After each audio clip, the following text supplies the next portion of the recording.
నిత్య పూజలివివు నేరిచిననో ప్రత్యక్షమైనట్టి పరమాత్మునికి నిత్య పూజలివివో.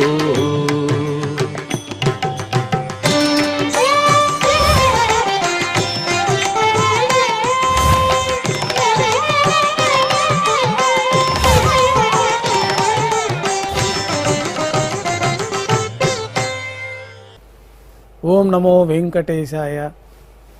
ఈరోజు శుక్రవారము, శ్రీ క్రోధినామ సంవత్సరము, ఉత్తరాయణము, వసంత ఋతువు, వైశాఖ మాసము, శుక్లపక్షము, తదియ తిథి, రోహిణీ నక్షత్రము, మే 10, 2024.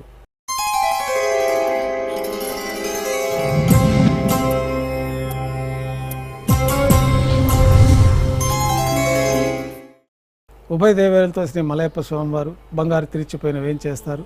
మేళతాళాలతో ఊరేగింపుగా విమాన ప్రదక్షిణంగా సంపంగి ప్రాకారంలో కల కళ్యాణ మండపానికి చేరుకుంటారు. కళ్యాణోత్సవం ప్రారంభమవుతుంది. పుణ్యాహవాచనం, అంకురార్పణ, రక్షాబంధనం, అగ్ని ప్రతిష్ఠ, స్వామివారికి అమ్మవారికి నూతన పట్టు వస్త్రాల అలంకరణ, మహాసంకల్ప పఠనం, మాంగళ్యాలకి ఆరాధన, మాంగళ్య పూజ పూర్తయిన తర్వాత స్వామివారి తరఫున అమ్మవార్లకి మాంగళ్యాల సమర్పణ. ఈ సందర్భంగా స్వామివారికి అమ్మవార్లకి కర్పూర నీరాజనం, విశేషమైన హోమాలతో పూర్ణాహుతి పూర్తయిన తర్వాత మాలా పరివర్తనాన్ని నిర్వహించి ఉభయ దేవేరులను స్వామివారి చెంతకు చేర్చి ఈ సందర్భంగా అక్షతారోపణం అనే వైదిక కార్యక్రమాన్ని నిర్వహించి కర్పూర నీరాజనం, నైవేద్యం, కర్పూర నీరాజనంతో కళ్యాణోత్సవం పూర్తి అవుతుంది. ఉభయ దేవేరులతో శ్రీ మలయప్ప స్వామివారు బంగారు తిరిచిపోయిన వేంచేసి మేళతాళాలతో ఊరేగింపుగా ధ్వజస్తంభం వద్ద కల అద్దాల మండపానికి చేరుకుంటారు. వేదపారాయణ నడుమ ఊంజల్ సేవ నిర్వహించి కర్పూర నీరాజనంతో ఊంజల్ సేవ పూర్తి అవుతుంది. ఉభయ దేవేరులతో శ్రీ మలయప్ప స్వామివారు మేళతాళాలతో ఊరేగింపుగా ఆలయం వెలుపల కల వైభవోత్సవ మండపానికి చేరుకుంటారు. ఆర్జిత బ్రహ్మోత్సవం ప్రారంభమవుతుంది.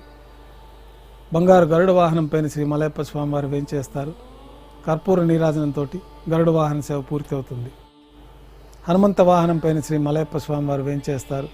కర్పూర నీరాజనంతో హనుమంత వాహన సేవ పూర్తి అవుతుంది. పెద్దశేష వాహనం పైన శ్రీ మలయప్ప స్వామివారు వేంచేస్తారు. కర్పూర నీరాజన సమర్పణతోటి పెద్దశేష వాహన సేవ పూర్తి అవుతుంది.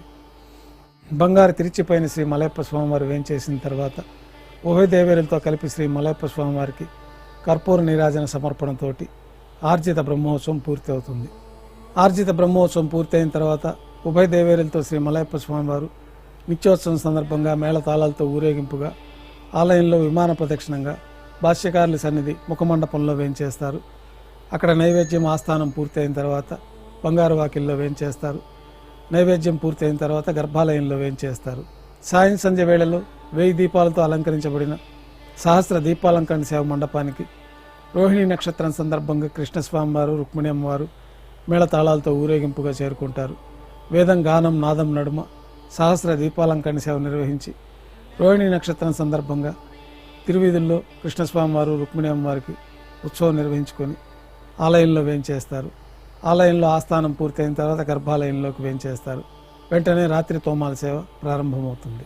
ఉదయం సమర్పించిన పుష్పమాలికలు సల్లింపు చేసి గర్భాలయాన్ని శుద్ధి చేసుకొని పంచపాత్రలో శుద్ధ జలాన్ని నింపుకొని శ్రీవైకాన సాగమోక్తమైన ఉపచారాలు స్వామివారికి ఉత్సవమూర్తులకి సమర్పించి కొత్త పుష్పమాలికలతోటి స్వామివారికి ఉత్సవమూర్తులకి అలంకరణ జరిపి చతుర్వేద మంత్రాలతో మంత్రపుష్పాన్ని సమర్పించి నక్షత్ర నీరాజనము, కర్పూర నీరాజనంతో రాత్రి తోమాల సేవ పూర్తవుతుంది.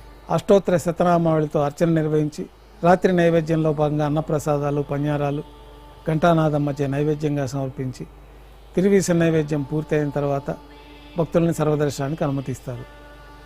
కొద్ది విరామం తర్వాత ఏకాంత సేవ ఏర్పాట్లలో భాగంగా రాత్రి సమర్పించిన పుష్పమాలికలన్నీ సల్లింపు చేసుకొని గర్భాలయాన్ని శుద్ధి చేసుకొని పంచపాత్రలో బ్రహ్మ తిరువారాధన కోసే తీర్థాన్ని నింపి ఏకాంత సేవలో భాగంగా కౌతుకబేరమైన శ్రీ భోగ శ్రీనివాసమూర్తిని పట్టు పాన్పు పైన వేంచేపు చేసుకొని ఈ సందర్భంగా స్వామివారికి దారోష్ణమైన గోక్షీరము, జీడిపప్పు, ద్రాక్ష, కలకండ కలిపిన మిశ్రమాన్ని నైవేద్యంగా సమర్పించి పండ్లు నైవేద్యంగా సమర్పించి కర్పూర నీరాజనంతో ఏకాంత సేవ పూర్తి అవుతుంది.